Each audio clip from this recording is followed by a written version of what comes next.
Bueno, buenas noches a todos y todas. Muchas gracias por asistir a esta última mesa del diálogo de estudiantes de lingüística. Esta noche vamos a tener una mesa a cargo de las lingüistas Virginia Zavala y Raiza Franco, en la que nos van a hablar sobre una reflexión crítica sobre cómo el Estado enseña y habla sobre las lenguas originarias. Bueno, muchas gracias a Virginia y a Raiza por venir. Y bueno, el micro es de ustedes. Bueno, gracias, buenas noches a todos y todas. ¿Me escuchan bien? ¿Sí? Sí, Ok. Bueno, nada, gracias por la invitación a la comisión organizadora. Me parece interesante estar aquí para compartir con ustedes una reflexión sobre un programa que emitió, una emisión que emitió el programa Aprendo en Casa sobre las lenguas originarias y sus hablantes, ¿no? No es una emisión en lenguas originarias, tampoco es la emisión sobre discriminación lingüística que generó tanto escándalo, sino es una emisión del 21 de mayo de este año sobre las lenguas originarias, una emisión dirigida a alumnos de quinto de secundaria como parte de un área que se denomina ciudadanía y cívica o algo así. Nos parece importante hacer esto porque estábamos también pensando en la charla de Roberto Sariquey del otro día, ¿no? Y cómo Roberto ponía sobre la mesa esta preocupación que tenemos los lingüistas, ¿no es cierto?, a la hora de investigar, ¿no?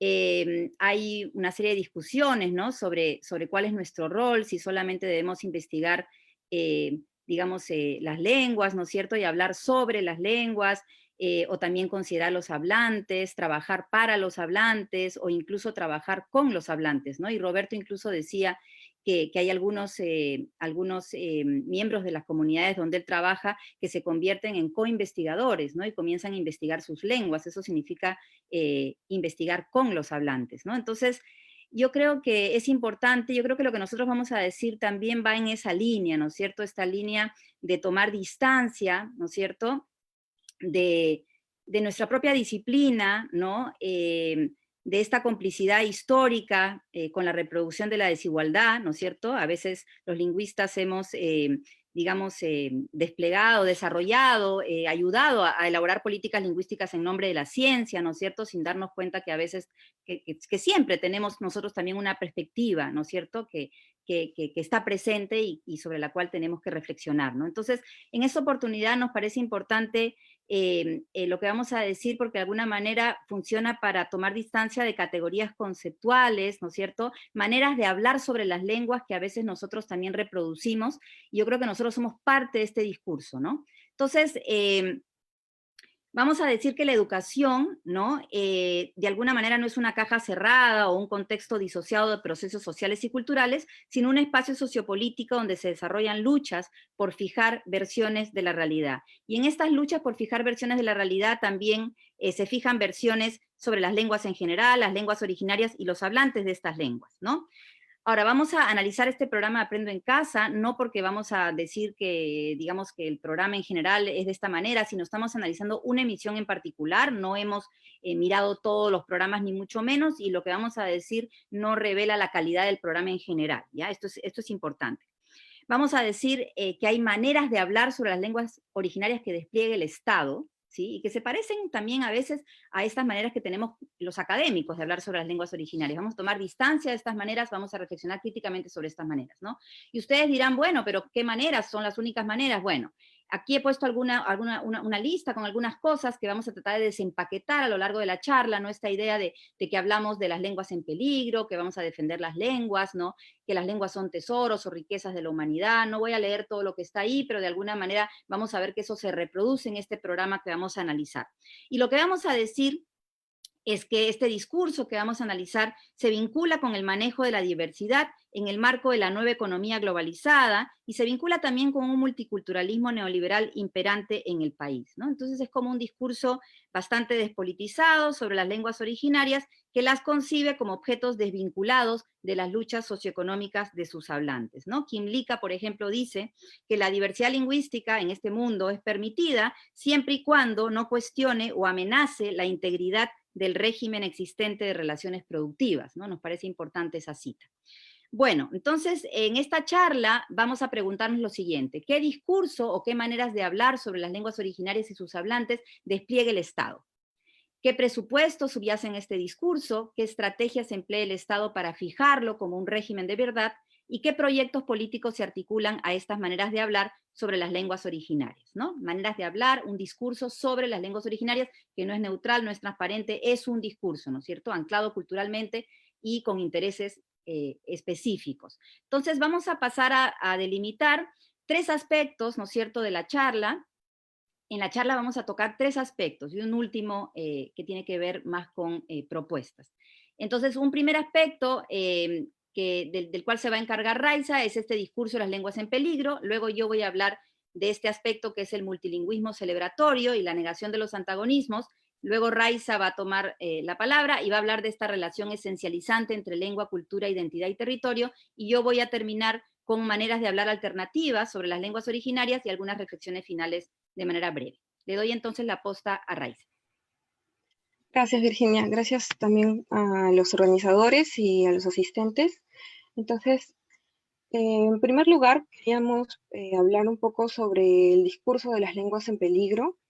En el programa analizado encontramos una retórica del discurso de las lenguas en peligro, la cual es importante recalcar, trasciende el espacio nacional y se ha instalado como la única manera o la manera natural de hablar sobre las lenguas minorizadas en ciertos contextos del mundo contemporáneo.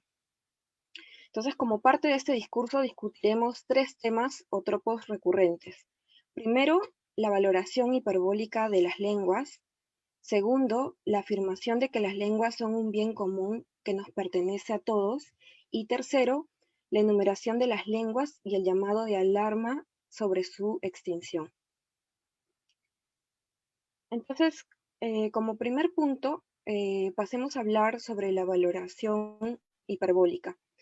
En el programa que analizamos, se emplean elementos léxicos que presentan una hipervaloración de las lenguas originarias. Esta consiste en construirlas como un valor en sí mismas, objetos de riqueza o tesoros a ser preservadas o recuperadas al igual que piezas de museo. Y siempre se las presenta vinculadas con una cultura ancestral idealizada. Para ejemplificar esta estrategia, veamos el extracto siguiente del video. Entonces aquí se afirma, estamos ante un riesgo inminente de pérdida cognitiva, social, cultural, artística, ético, valórica. El COVID-19 está llevándose consigo también a muchos ancianos y ancianas indígenas, que son, como dicen los africanos, las verdaderas bibliotecas de la diversidad cultural, lingüística y civilizatoria, que todavía atesora un país megadiverso como el nuestro. Debemos emprender una tarea inmediata y urgente de revitalización cultural y lingüística para preservar y ojalá desarrollar la diversidad cultural y lingüística, que es un valor en sí mismo, un valor que atesora a nuestro país y que no debe perderse. Comenta aquí el experto. Entonces, aquí vemos que a través del uso de elementos léxicos como atesora, tanta riqueza cultural, en este extracto se presenta una valoración hiperbólica de las lenguas minorizadas. Asimismo, el término preservar es recurrente a lo largo de todo el programa. Por ejemplo, la conductora en otro momento señala, cito, es importante que nosotros intentemos preservar las lenguas originarias. Además, también se hace una alusión recurrente al peligro de perder nuestra diversidad lingüística y al riesgo inminente de esta pérdida. Todo esto revela que este discurso de las lenguas en peligro alerta sobre una situación alarmante para la humanidad. Entonces, queremos señalar que este discurso también aparece en otros discursos micro que produce el Estado. Por ejemplo, veamos esta imagen que presenta un afiche elaborado por el Ministerio de Cultura con motivo del Día Internacional de la Lengua Materna, y muestra lo mismo que vimos en el extracto anterior. Entonces, ustedes se preguntarán, ¿por qué esto es problemático? ¿Por qué es problemático que se diga, valoremos nuestras lenguas indígenas, no permitas que desaparezcan? Y aquí en la imagen en quechua chanca está: preservar las lenguas indígenas es preservar la herencia común de la humanidad. Entonces se preguntarán por qué esto es problemático. Entonces, lo es porque estas afirmaciones contrastan marcadamente con la estigmatización existente hacia las y los hablantes de lenguas originarias en el marco de una sociedad que les imposibilita acceder a recursos simbólicos y materiales a través de sus lenguas.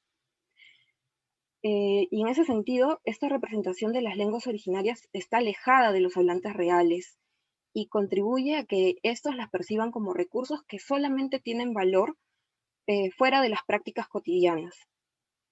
Así, esta estrategia contribuye a separar las lenguas minorizadas de sus hablantes.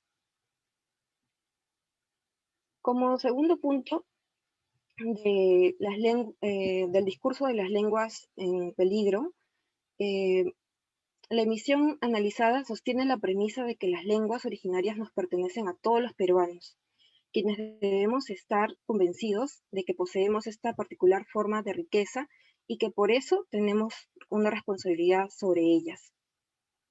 Entonces veamos como un ejemplo una parte corta del video.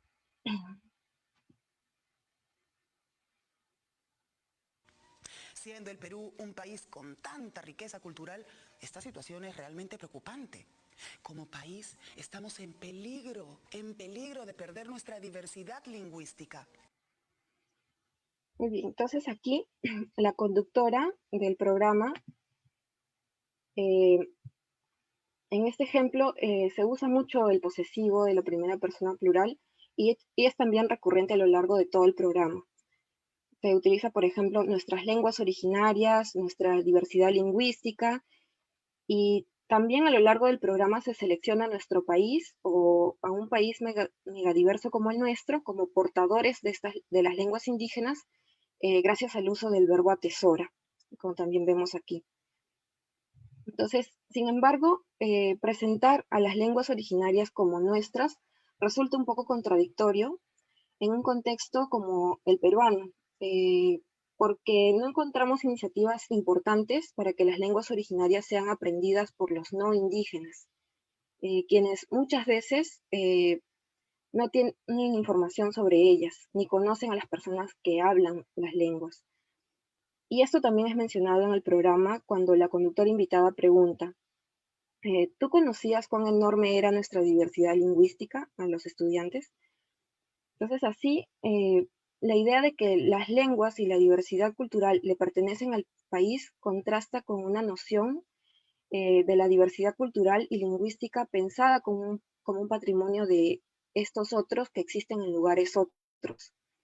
Y una muestra de esta noción es que si bien en los últimos años las políticas educativas han empezado a contemplar la educación intercultural bilingüe, eh, que esta educación intercultural bilingüe trascienda las zonas rurales, en la práctica las lenguas originarias siguen siendo parte de una educación compensatoria y remedial dirigida únicamente a la población de origen indígena.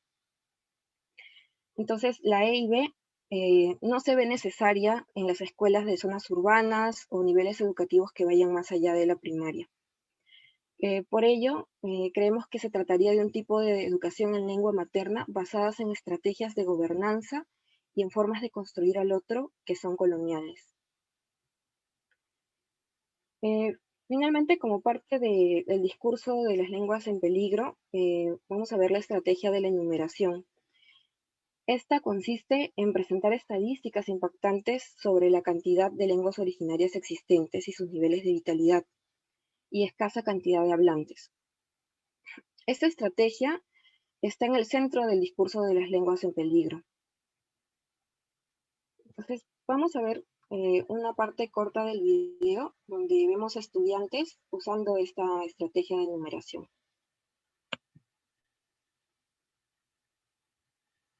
Perú. En el Perú tenemos 48 lenguas, 4 andinas y 44 amazónicas.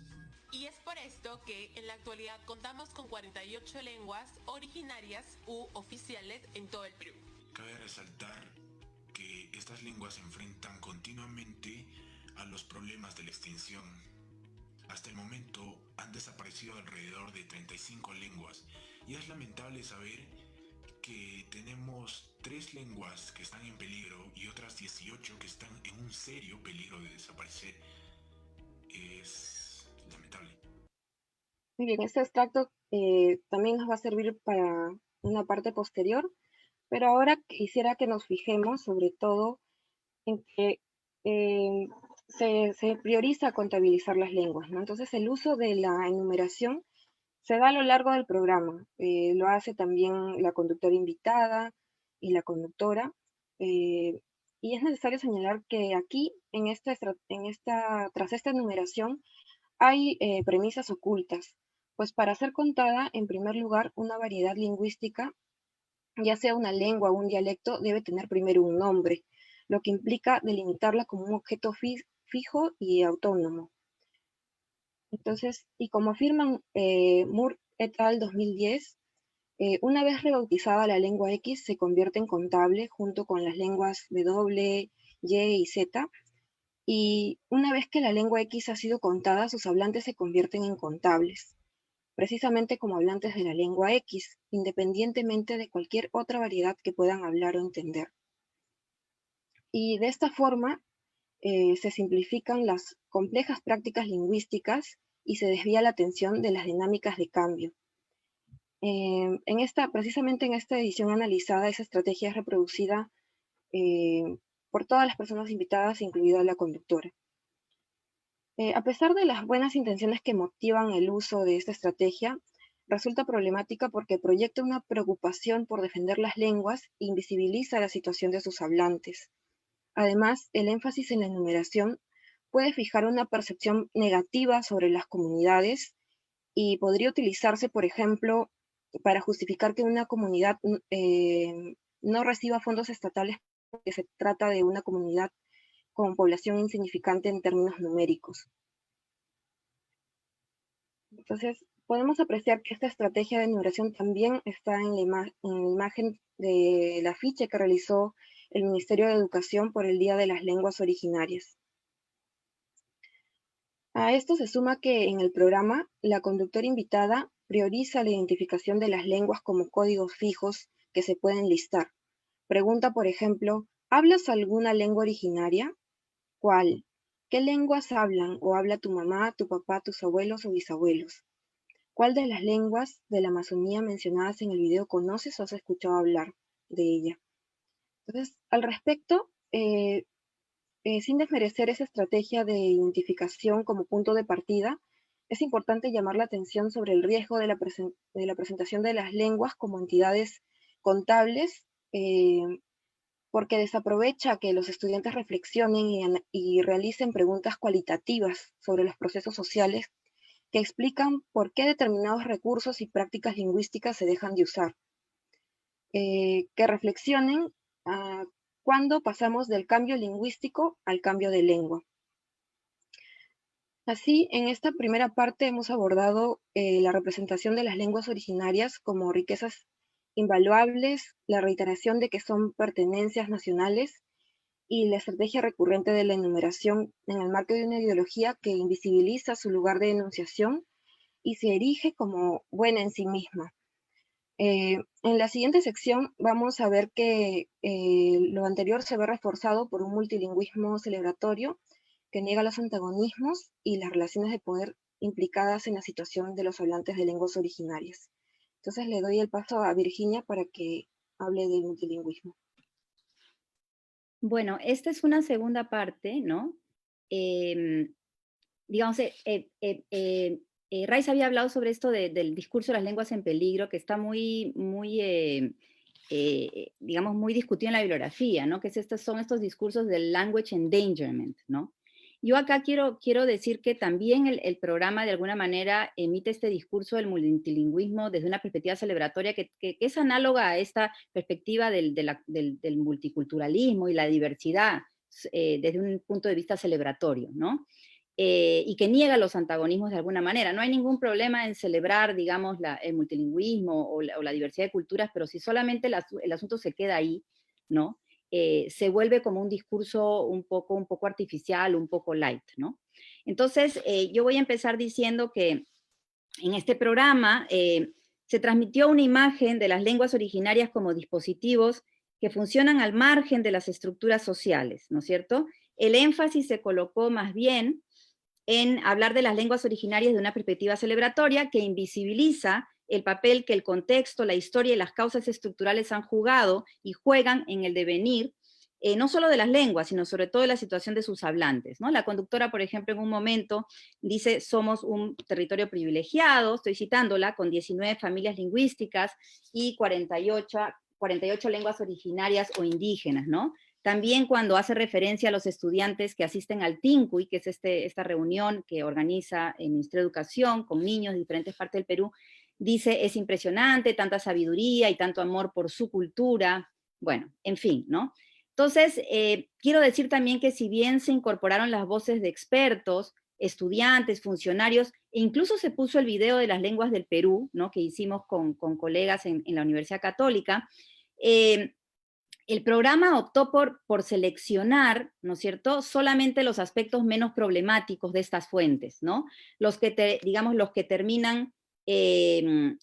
termina recontextualizando en el marco de los objetivos de la emisión. Entonces, por ejemplo, en relación al video de las lenguas del Perú, aunque introduce algunas secciones del video, ¿no?, estas no hacen ninguna referencia a los procesos de discriminación que sufren los hablantes de las lenguas originarias, sino solamente se colocó todo lo referente a la estructura lingüística de las lenguas, a la noción de familia lingüística y al hecho de que todas las lenguas son gramaticalmente complejas, ¿no? Quiero pasar a ver unos extractos emitidos por unos estudiantes, ¿no?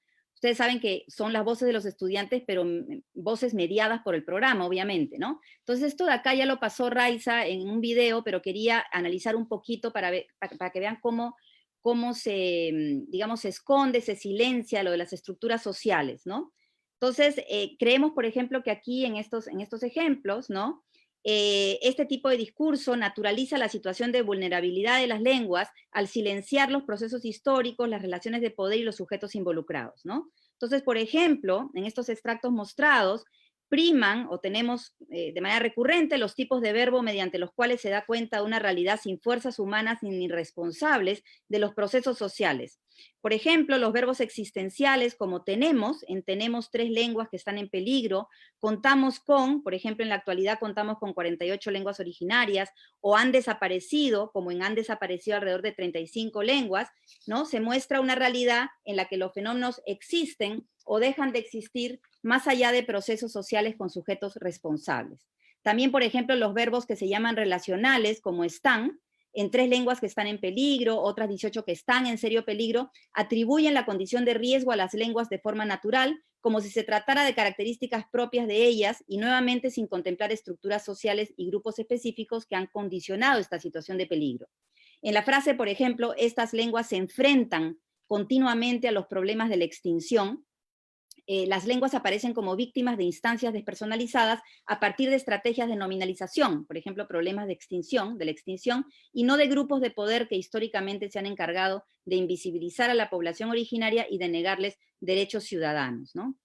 Quiero decir, en relación a esta parte, que el programa también tiende a emitir un discurso del deber ser, ¿no?, que proyecta una situación ideal de las lenguas originarias, abstraída de la situación concreta de sus hablantes. Por ejemplo, en la siguiente diapositiva podemos ver lo que dice la conductora invitada, que trae a colación 10 cosas que debes saber sobre las lenguas originarias. Eso lo debemos haber escuchado todos, ¿no? Porque fue un material que hicieron desde el Estado, ¿no?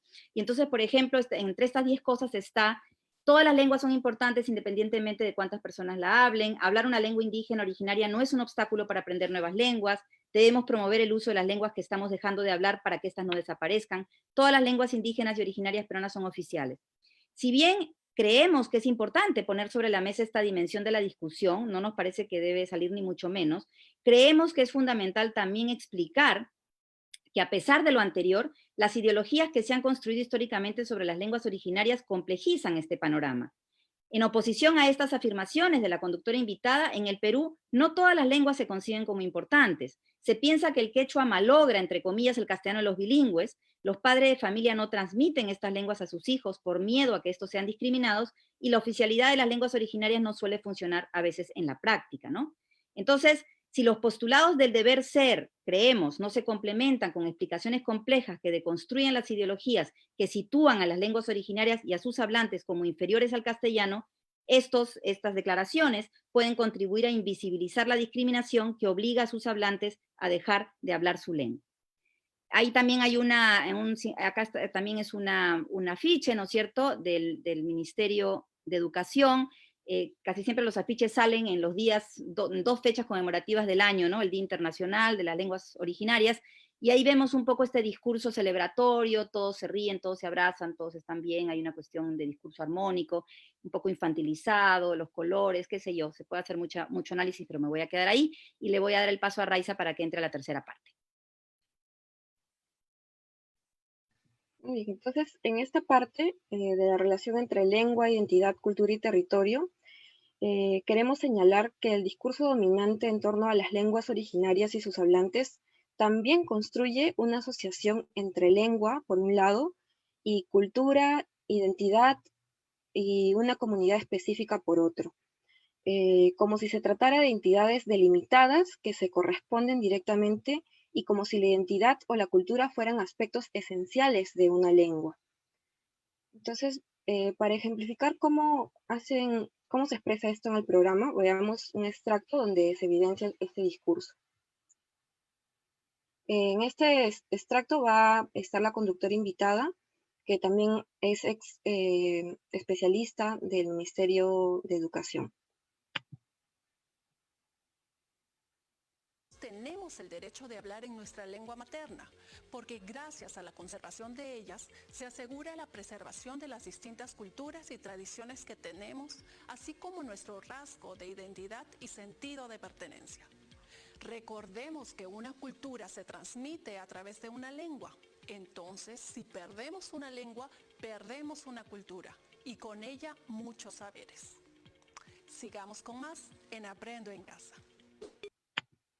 Muy bien, entonces, en esta parte, como hemos visto, queremos decir que la asociación mencionada va a limitar el alcance de las lenguas originarias porque está reificando la identidad de los hablantes y como las reifica, restringe la posibilidad de recrearlas de maneras más dinámicas.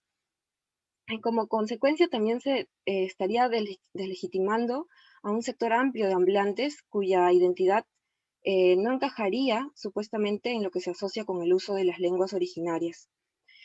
Tal es el caso, por ejemplo, de las personas que viven en las ciudades y que no despliegan un bilingüismo coordinado en el sentido de que no encarnan a dos monolingües en uno y que desarrollan prácticas culturales contemporáneas.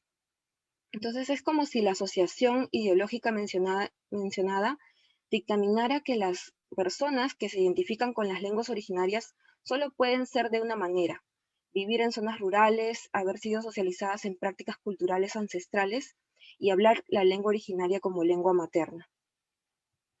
Esta asociación entre hablar una lengua indígena y encarnar una identidad indígena también se puede observar en uno de los afiches que elaboró el Ministerio de Cultura para conmemorar el Año Internacional de las Lenguas Indígenas, donde aparece el eslogan lenguas indígenas, somos indígenas. Entonces, si somos indígenas, hablamos lenguas indígenas.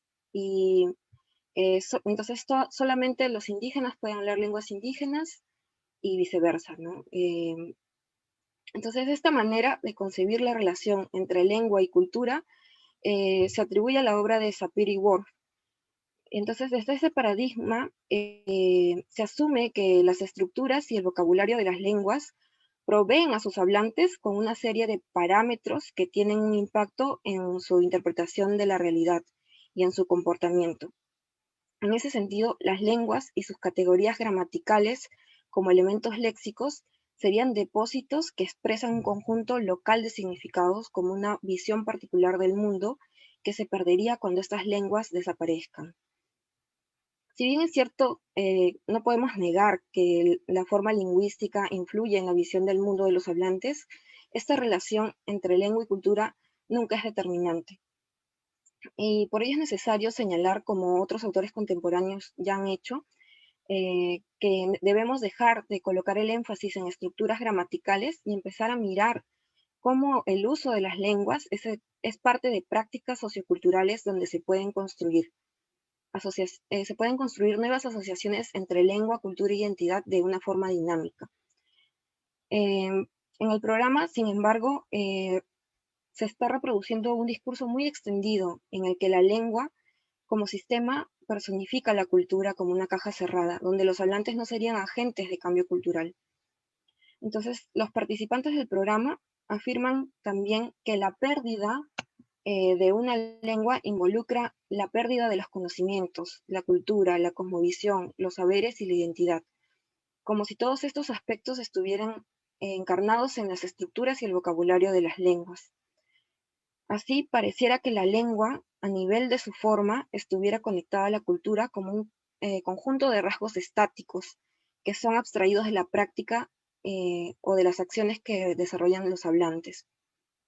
Por ejemplo, en este extracto, la cultura se construye como el dispositivo que existe solo en función a la existencia de la lengua. Por ejemplo, dice, es muy importante el hablar la lengua porque ya que si lo perdemos, no solamente perdemos la cultura, sino perdemos la cosmovisión de la forma de ver los pueblos. Y como dijo un autor, una lengua es un museo vivo y también es un monumento de cultura. Por eso es importante hablar nuestra cultura y seguir prevaleciendo en nuestro Perú. Entonces, como vemos, aquí se logra hacer esta asociación a partir de las cláusulas condicionales, como por ejemplo, cito, gracias a la conservación de las lenguas se asegura la preservación de las distintas culturas y tradiciones que tenemos. O como en otra parte del programa también se afirma, si perdemos una lengua, perdemos la cultura. Desde esta misma racionalidad, la conductora invitada afirma que la cultura se transmite a través de una lengua. Y el estudiante aquí en esta cita expresa que es importante hablar nuestra cultura. Así, podemos plantear que el sistema de la lengua transmite saberes, aunque podemos afirmar que sí transmite saberes culturales, en el sentido de lo propuesto por Sapir-Whorf, faltaría precisar que de manera simultánea el uso creativo de los recursos lingüísticos por parte de los grupos sociales va recreando también la cultura y la forma como ésta se va asociando a la lengua. Las maneras en las que se usan los recursos lingüísticos no solo crean, modifican y afinan tanto las prácticas culturales como las mismas estructuras lingüísticas, sino que también la relación que concebimos entre lengua y cultura, porque esta es dinámica. Sin embargo, el programa no contempla esto. El hecho de que el estudiante haga referencia a la lengua como un museo o como un monumento de cultura da cuenta más bien de una mirada estática de ambas, tanto de la lengua como de la cultura.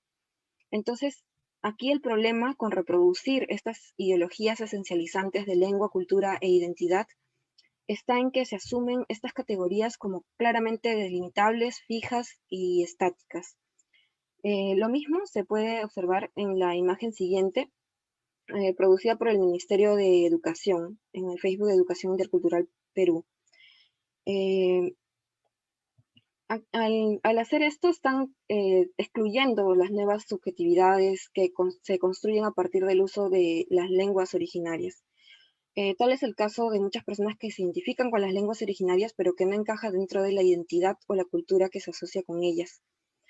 Al inicio del programa, por ejemplo, se puso un video de los jóvenes Cucama cantando rap en Cucama.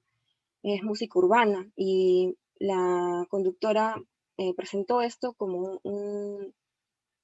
como una expresión importante para revitalizar las lenguas. Pero al momento de hablar de las nuevas subjetividades no se menciona este video, ¿no? Entonces, el discurso dominante en torno a las lenguas originarias no solo construye una asociación natural entre lengua y cultura, sino que también construye una ecuación entre lengua, territorio o comunidad.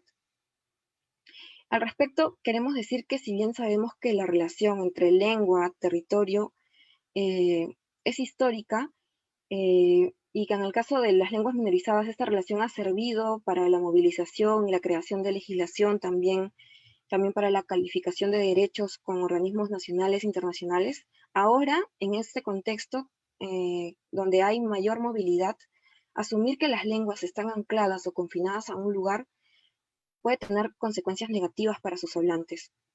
Y como vemos, este discurso, que va mucho más allá del programa analizado, imagina una realidad con territorios lingüísticos homogéneos,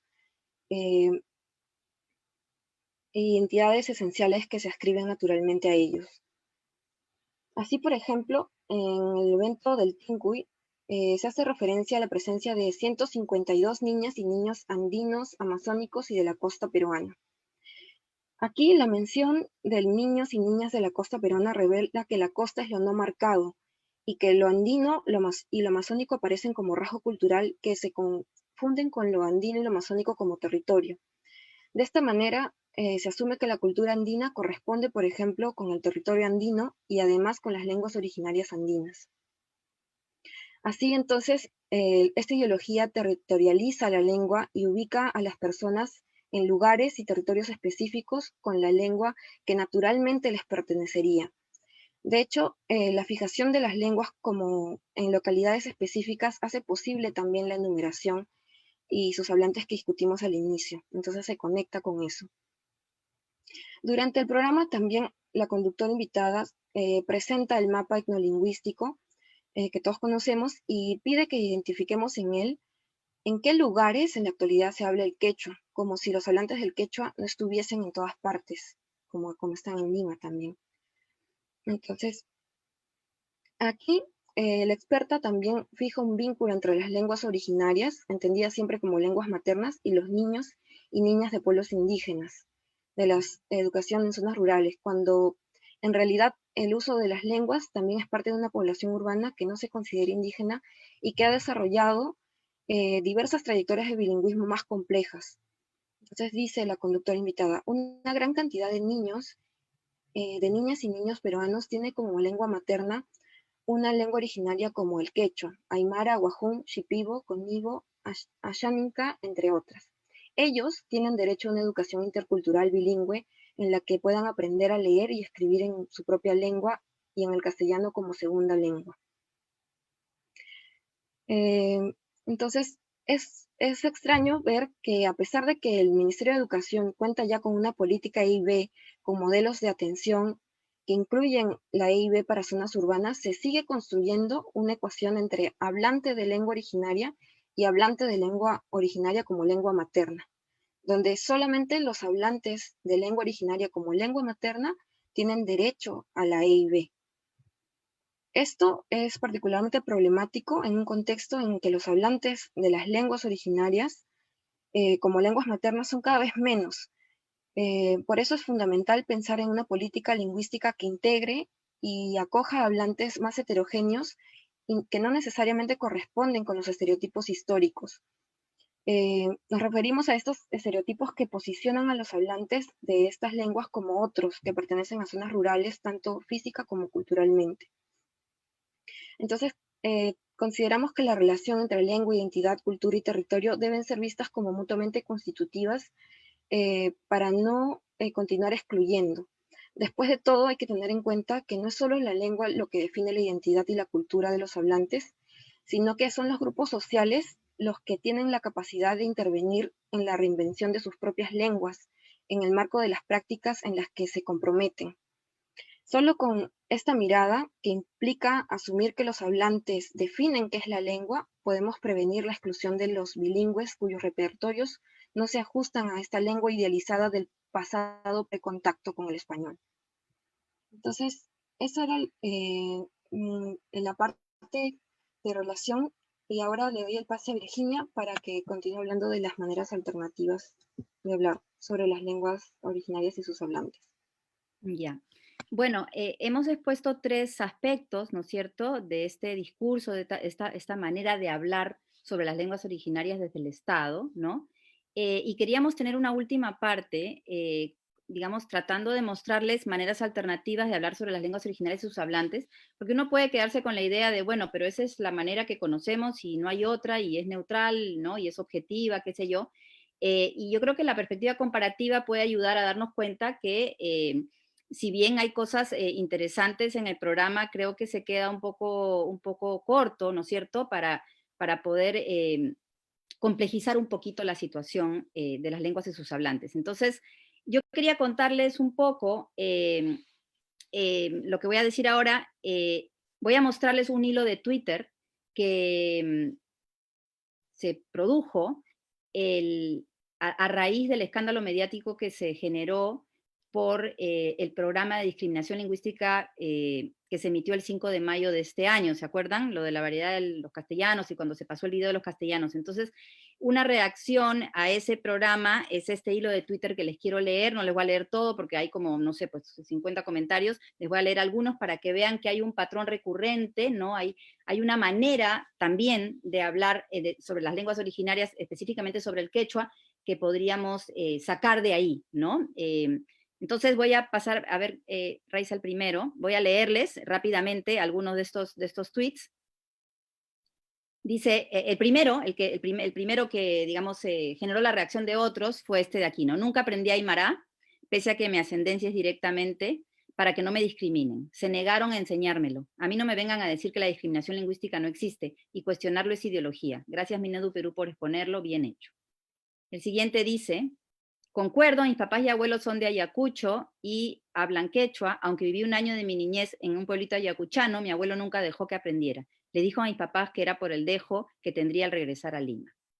El siguiente dice, a mi papá de niño le prohibieron hablar quechua, sus padres no querían que lo traten mal en la capital, lo inventaron, no lo vivieron. El siguiente dice, esto es totalmente cierto, mi abuela me enseñó desde casa muchos números y palabras en quechua, pero cuando íbamos al mercado me pedía que no las dijera, estaba muy chiquito, pero ya lo entiendo.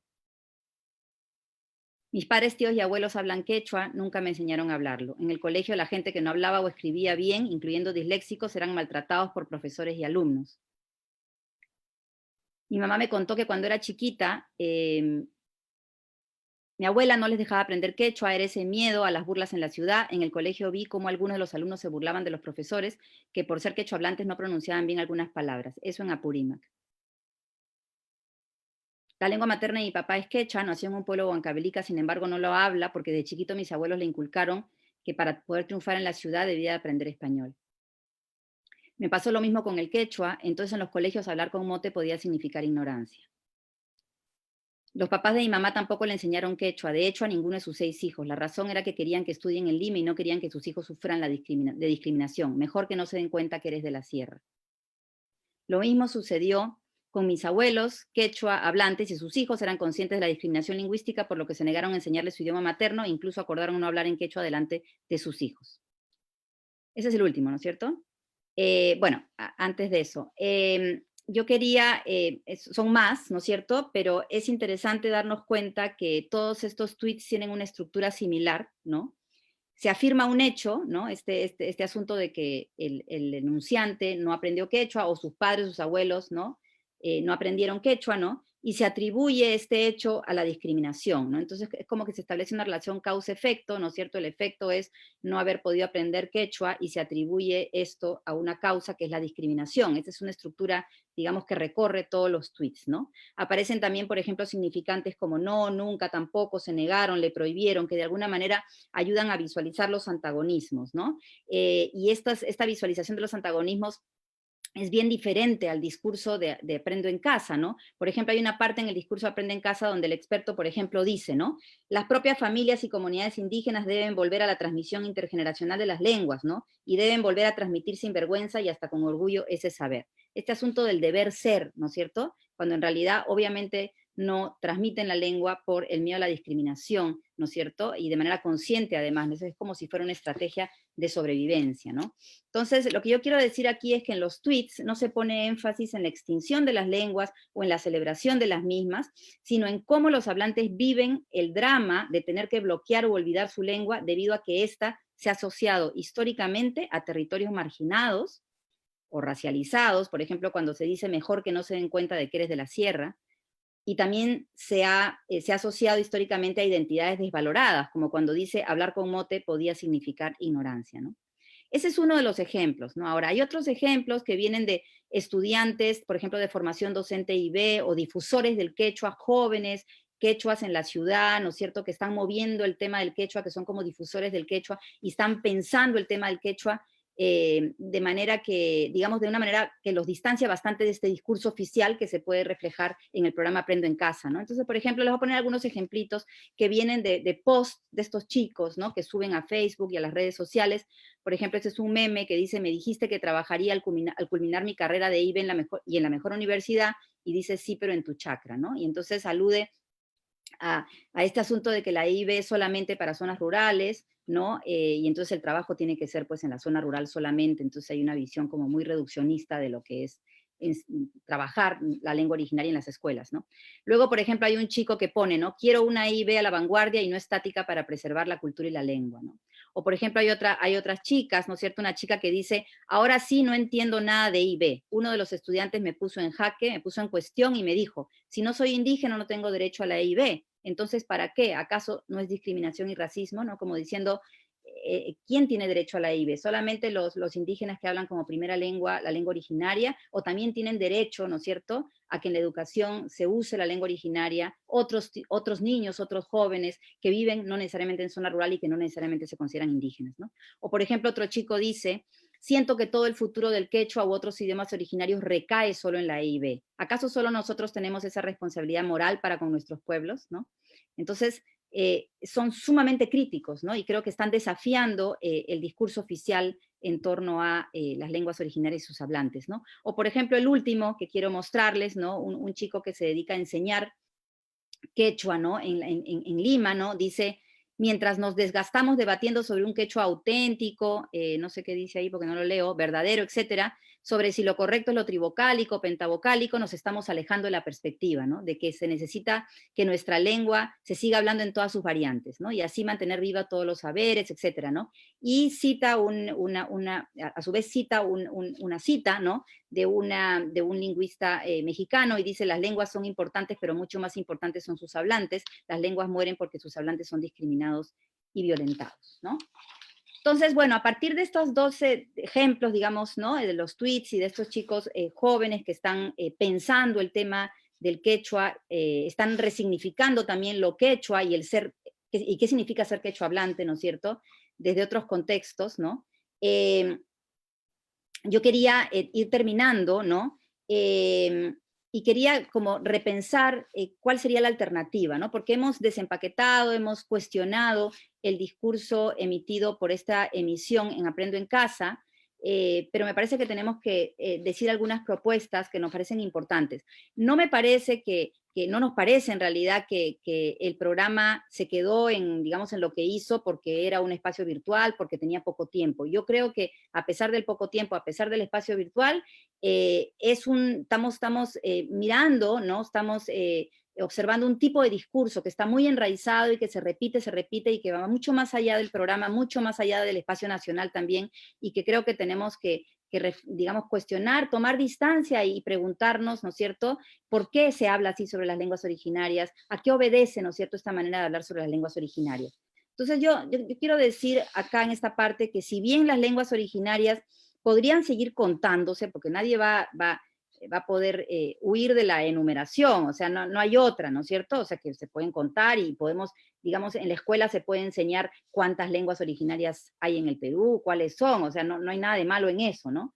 También se pueden seguir celebrando como una riqueza al país, por supuesto que no pasa nada, pero creemos que a su vez es importante visibilizar otras maneras de hablar sobre ellas, ¿no?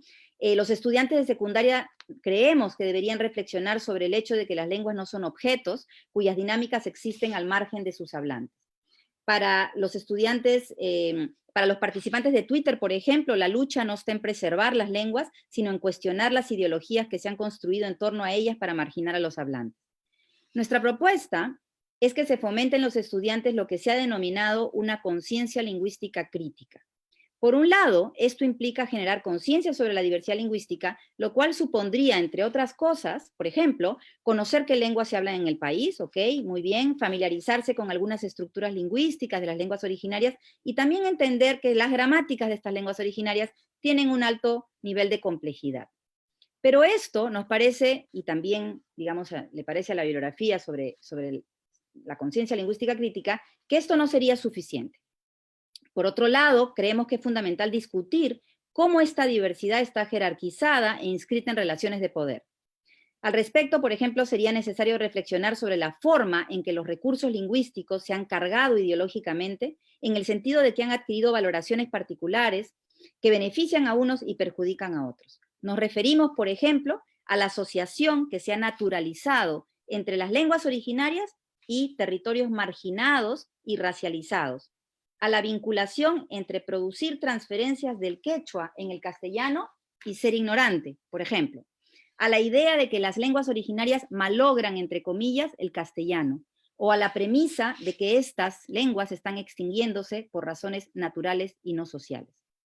Creemos finalmente que más allá de generar conciencia sobre la diversidad y más allá de promover también una reflexión crítica sobre la diversidad, también es importante diseñar proyectos de intervención con los estudiantes donde estos puedan contribuir a transformar, por supuesto, porque no creo que puedan transformar totalmente las cosas, pero contribuir a transformar las representaciones y prácticas en torno a las lenguas que se han asentado históricamente y reproducen la desigualdad. Entonces acá hay una propuesta de digamos, promover la conciencia lingüística crítica que implica conocer, reflexionar críticamente y también hacer, ¿no es cierto?, para transformar.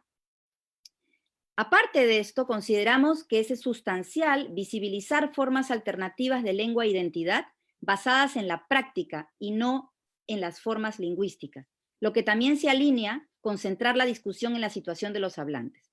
La asociación rígida entre una lengua, una cultura, una identidad y un territorio, que ha expuesto Raiza, ¿no?, que ha discutido Raiza, termina estereotipando y desempoderando a muchos hablantes, que quedan fijados en identidades en las que a veces ellos ya no se reconocen. Nos parece, por ejemplo, no es que nos parece, sino que de hecho actualmente muchos jóvenes despliegan su agencia para construir sus identidades quechuas de una manera más dinámica, y al igual que los usuarios de Twitter desarrollan un discurso alternativo al Estado en torno a las lenguas originarias y sus hablantes. Los múltiples ejemplos de colectivos de jóvenes que hoy se encuentran difundiendo el quechua y que quedarían fuera del discurso oficial podrían constituir, nos parece, material de discusión con los estudiantes de secundaria. En la misma línea, también nos preguntamos si los estudiantes de Aprendo en Casa, entre los cuales muchos son hijos de hablantes de lenguas originarias que emigraron a las ciudades, se sentirían identificados con las identidades reduccionistas que se asocian a estas lenguas desde la oficialidad, y con el hecho, además, de que se las construye como parte del pasado. La conductora, por ejemplo, dijo en un momento, nuestras lenguas originarias, las que se hablaban antes de la llegada de los españoles. Entonces, para terminar, algunas reflexiones finales, ¿no? En esta ponencia hemos argumentado que existe una manera de hablar sobre las lenguas originarias en el Estado peruano, en el sentido de que hay una especie de repertorio interpretativo, ¿no?, que es recurrente y que no se cuestiona. No es simplemente la manera de hablar, sino es una manera de hablar, ¿no? Y que a veces también nosotros como lingüistas o como académicos reproducimos, creo que tenemos que tomar distancia. No voy a repetir esta manera de hablar ni resumirla porque ya lo vimos. Voy a decir que esta manera de hablar, que forma parte del sentido común de una comunidad, ¿no es cierto?, para el entendimiento social compartido, se ha erigido en un momento histórico específico en el que la expansión global del capital ha incrementado la necesidad de que las instituciones, las corporaciones y los estados revaloricen todo tipo de diversidad en función a los intereses del capitalismo contemporáneo. El paradigma de la marca país, por ejemplo, y su forma de entender la diversidad, también como celebratoria, ¿no es cierto?, funcional al sistema que tenemos, es precisamente una muestra de lo anterior, ¿no? Ahora, queremos volver a recalcar, para terminar, que es importante anclar más la discusión en los hablantes y no en las lenguas.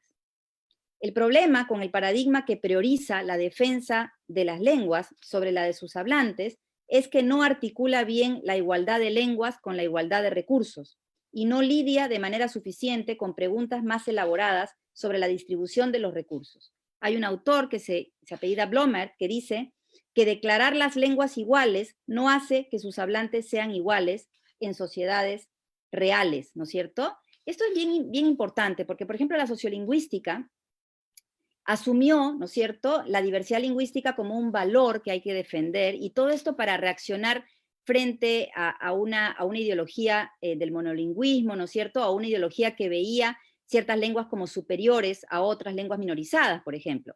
Pero el problema, ¿no es cierto?, de esta sociolingüística es que se asumió que el reconocimiento del multilingüismo, ¿no es cierto?, promovía o promueve de facto justicia social, ¿no es cierto? Y no es así, o sea, celebrar el multilingüismo, celebrar la diversidad lingüística, no promueve de facto justicia social. O sea, no podemos estar celebrando la diversidad lingüística y el multilingüismo sin cuestionar las condiciones socioeconómicas en que sus hablantes viven, ¿no? Entonces, la idea es que lo que está en juego es mucho más que la lengua, ¿no? Esto es precisamente lo que tienen en claro los padres de familia cuando se oponen a la EIB, porque ellos dicen, bueno, está bien, van a revalorar la lengua en la escuela, pero yo sigo estando en una comunidad pobre, ¿no es cierto?, sin agua, sin luz, sin qué sé yo, entonces mi vida sigue siendo pobre por más de que revaloren mi lengua, entonces hay que articular mejor, ¿no es cierto?, estos recursos que tienen que ver, digamos, con declarar las lenguas como iguales, pero también trabajar en estos recursos simbólicos y materiales de los hablantes, ¿no? La idea es que la marginalización simbólica o la desvalorización de las lenguas es solo un correlato de la marginación real y material, en el sentido de que refleja la opresión social y económica de los hablantes, ¿no? Entonces, creemos, digamos, como lingüistas, y los invitamos también a reflexionar en esta línea, creemos que deberíamos asumir que no se contrarresta la discriminación existente hacia los hablantes de lenguas originarias solo defendiendo sus lenguas o argumentando que éstas tienen la misma complejidad gramatical que el español. Por supuesto que es un paso, ¿no es cierto? Y es importante, y como lingüistas es lo que nos toca, ¿no? Y por supuesto que no podemos transformar toda la sociedad solamente de nuestra disciplina, pero por lo menos hay que tener un norte, ¿no es cierto? Y darnos cuenta que las lenguas, ¿no es cierto?, son parte de las prácticas sociales de los hablantes y no son cosas, no son objetos, no solamente son sistemas, ¿no es cierto?, que flotan y que están totalmente disociados, digamos, de la pobreza, ¿no es cierto?, de la falta de recursos, ¿no?, de las comunidades hablantes de estas lenguas. Entonces, la idea es que nos parece, ¿no es cierto?, que las cosas van a empezar a cambiar cuando se deje, por ejemplo, de indexar o de asociar las lenguas originarias a identidades inferiorizadas. Cuando su uso, el uso de las lenguas originarias se vincule cada vez más con el acceso a recursos simbólicos y materiales en la sociedad y cuando la lucha, ¿no es cierto?, esté dirigida contra la marginación real de las personas. Bueno, vamos a quedarnos aquí. Ahí hay una lista de bibliografía, y bueno, estamos atentas a cualquier comentario o pregunta que pudieran tener. Muchas gracias.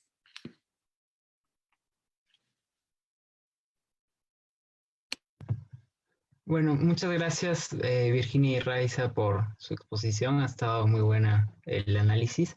Hay una pregunta en Facebook de Osvaldo Bolo que dice, hola, una pregunta para Virginia y Raiza. ¿De qué manera la representación que se hace de las lenguas indígenas en este programa de educación nacional reactualiza o legitima un proceso de racialización para los sujetos hablantes de estas lenguas?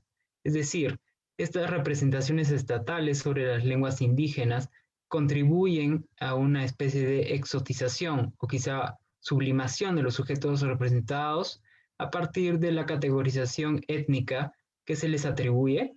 Consideran que la raza como elemento categorizador es un aspecto a tomar en cuenta cuando se representan las lenguas indígenas y sus hablantes desde el Estado. Gracias.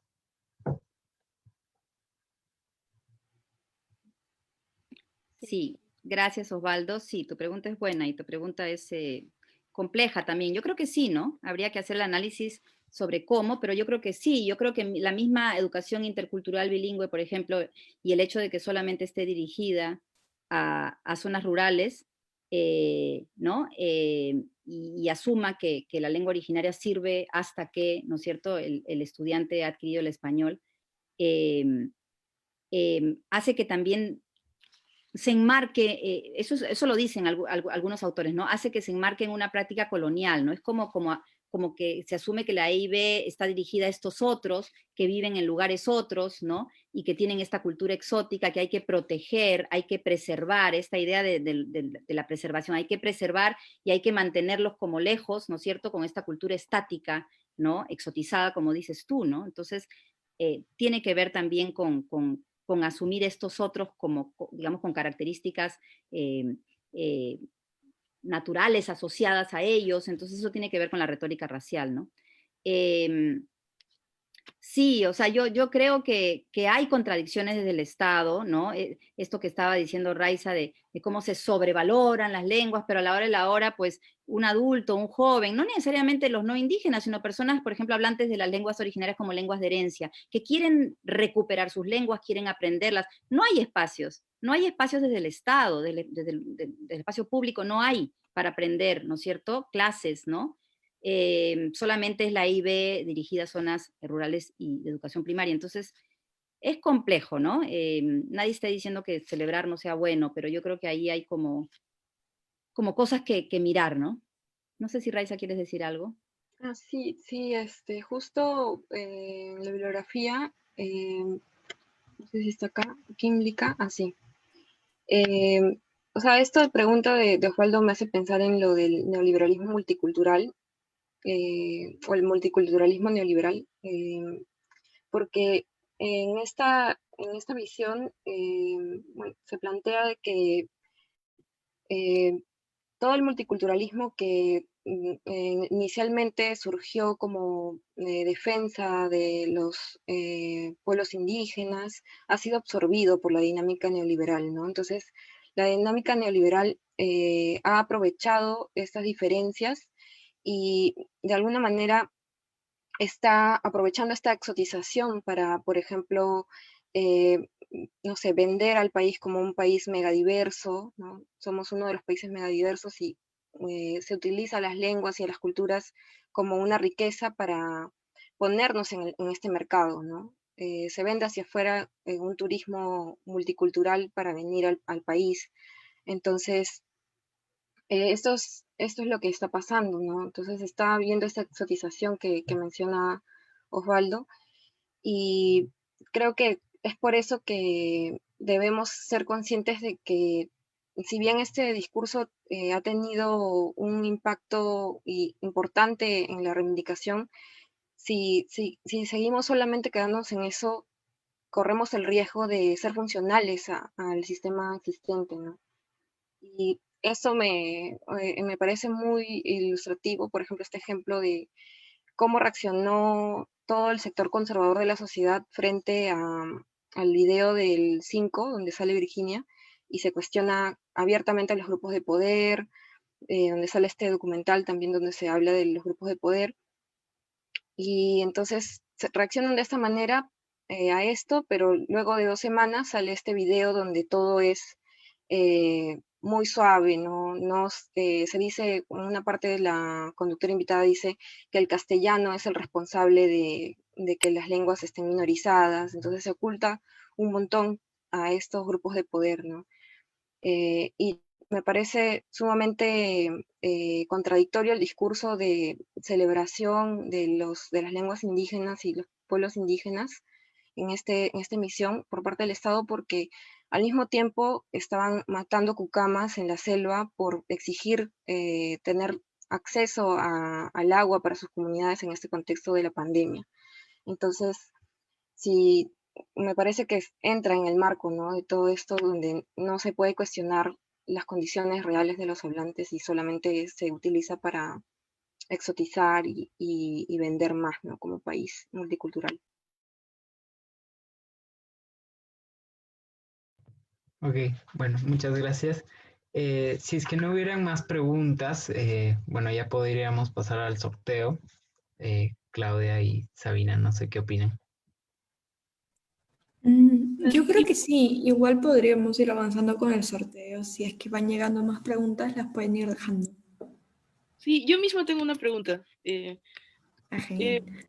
Sí, Virginia y Raiza, quiero preguntar cómo es que el Ministerio de Educación o cualquier institución estatal en general podría tratar el tema del valor indexical de las lenguas, o sea, el valor que los propios chicos le pueden dar a sus lenguas, pero sin tener que ser, ser un poco, digamos, sentenciar que estas lenguas vayan a morir. Es decir, por ejemplo, me acuerdo que el ciclo pasado en sociolingüística tocábamos bastante el tema de que lo más probable es que el quechua, por el valor indexical que tiene, y que los padres le van diciendo a los niños, tal es como decían, como dicen estos chicos en los tweets, que no quieren aprender el quechua, que sus padres se les han educado para que no aprendan el quechua. ¿Cómo es posible que las instituciones puedan revitalizar el quechua, pero desde este punto, ¿no? Como no desde no solamente el amor a la cultura, sino desde la forma en la que el Estado es el mismo que los está atacando por todo, por cómo hay pirámides sociales, pero a la vez cómo se puede tomar. No sé si se entiende mi pregunta. Oh.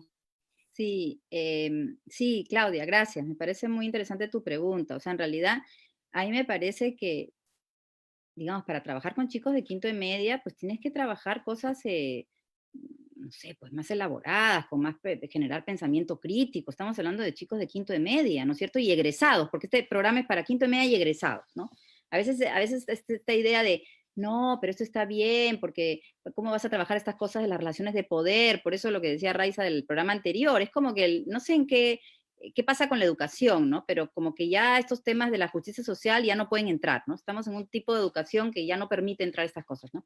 Y me parece importante lo que tú dices porque tú estás haciendo alusión a esta noción de ideologías lingüísticas, ¿no? Y yo creo que en la educación es como que no entra este tema, ¿no? O sea, se enseña la gramática, se enseñan, digamos, también los recursos lingüísticos en el marco de un enfoque comunicativo, pero nunca se reflexiona sobre cómo una serie de recursos lingüísticos están asociados, o como tú decías, lo del valor indexical, ¿no? Están asociados a una serie de ideas, de valoraciones sobre los hablantes, sobre los grupos sociales, ¿no?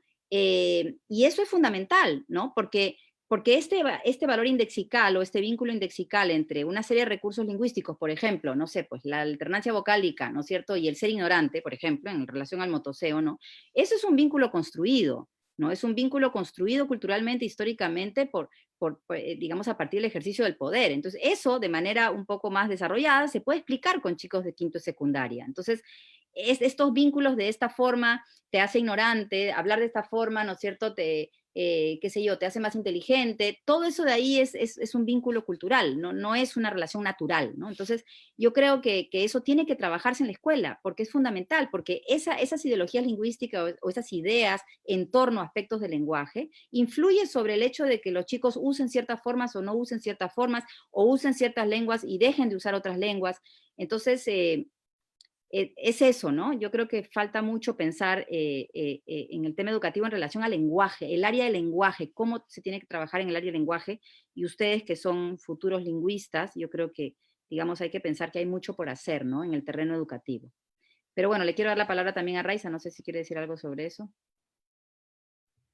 Sí, yo creo que es muy importante que empecemos a ver este área de la lingüística educacional como vital también, ¿no? Creo que Roberto también mencionaba eso en su charla, de que tenemos que enfocarnos también a revitalizar, ¿no? Entonces no podemos empezar a revitalizar cuando tenemos todos estos presupuestos de lenguas indígenas como inferiores, y tienen este valor por las mismas situaciones en las que están sus hablantes, ¿no? Entonces, creo que hay que empezar a cuestionar, y si bien nosotros somos lingüistas, también empezar a hacer el vínculo con que es insuficiente solamente la reafirmación, ¿no? Hay un autor, hay un artículo de Duchenne que dice, bueno, hay que empezar a hablar sobre la redistribución de los recursos, ¿no? Que cómo esto puede también ayudar a que se deje de estigmatizar a los hablantes de las lenguas, ¿no? cómo acceder a más recursos materiales va a poder contribuir también, ¿no? Va de la mano, no solamente podemos afirmar en la escuela todo esto, todas las propuestas que hemos hecho, sino si esto no tiene una correlación con la realidad material en la que están los hablantes y cómo es que sus lenguas funcionan en la sociedad, ¿no?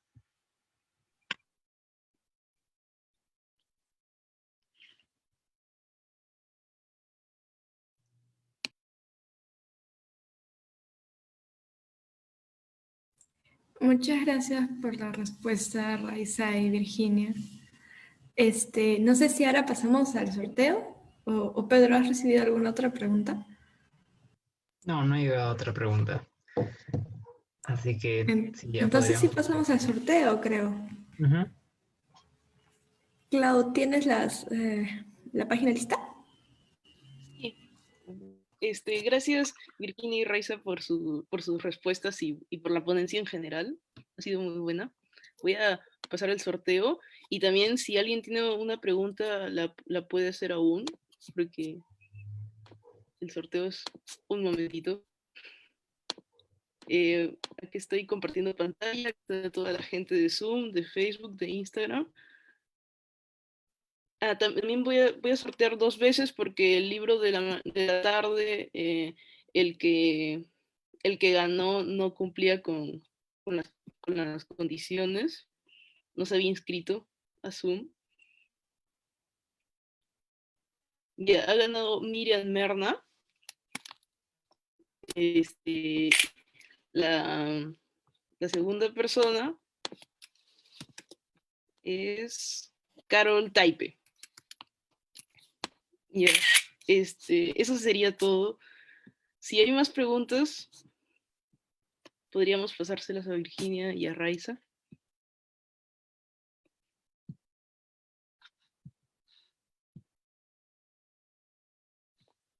Parece que no hay más preguntas, así que, bueno, con esto cerraríamos el diálogo. Muchas gracias Virginia, muchas gracias Raiza y a todos los que han participado del diálogo hoy y el resto de los días.